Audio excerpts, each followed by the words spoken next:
येथील महादेवी हत्तीला नेताना गोंधळ, पोलिसांशी हुज्जत घालत पोलिसांच्या गाडीची केली तोडफोड, परिस्थिती नियंत्रणात।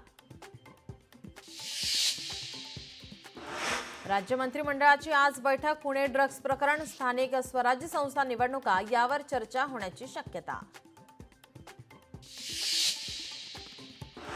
सभागृहात मोबाईलवर रमी खेळतानाच्या व्हिडिओमुळे वादात सापडलेले कृषी मंत्री माणिकराव कोकाटे राज्य मंत्रिमंडळाच्या बैठकीला हजर राहणार की बैठकीपूर्वी राजीनामा देणार याकडे नजरा।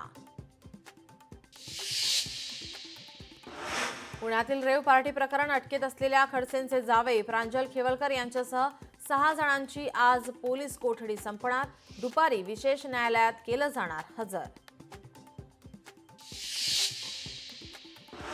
पुणे रेव पार्टी प्रकरणी आज एकनाथ खडसेंची पत्रकार परिषद, कुणाच्या तरी सांगण्यावरून पुणे पोलिसांची कारवाई, खडसेंचा आरोप। सावली बार प्रकरणी आज ठाकरेंच्या शिवसेनेचे अनिल परब मुख्यमंत्री देवेंद्र फडणवीसांची भेट घेणार, विधान परिषदेत परब यांनीच मांडला होता मुद्दा। मुंबईत मोडकळीस आलेल्या किंवा धोकादायक इमारतींचा ताबा घेण्यासाठी म्हाडाने पाठवल्या 935 जणांना नोटीस, तर या नोटीस बेकायदा असल्याचा न्यायालयाचा निर्वाळा, निवृत्त न्यायाधीशांमार्फत चौकशीचे आदेश।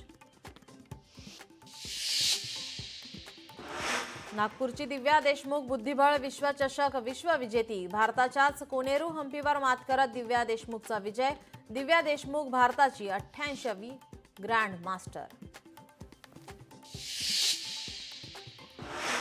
आज राज्यभरात नागपंचमीची लगबग, सांगलीतील 32 शिराळ्यातही साजरी होणार नागपंचमी, आज करण्यात येणार प्रतिकात्मक नागपूजा।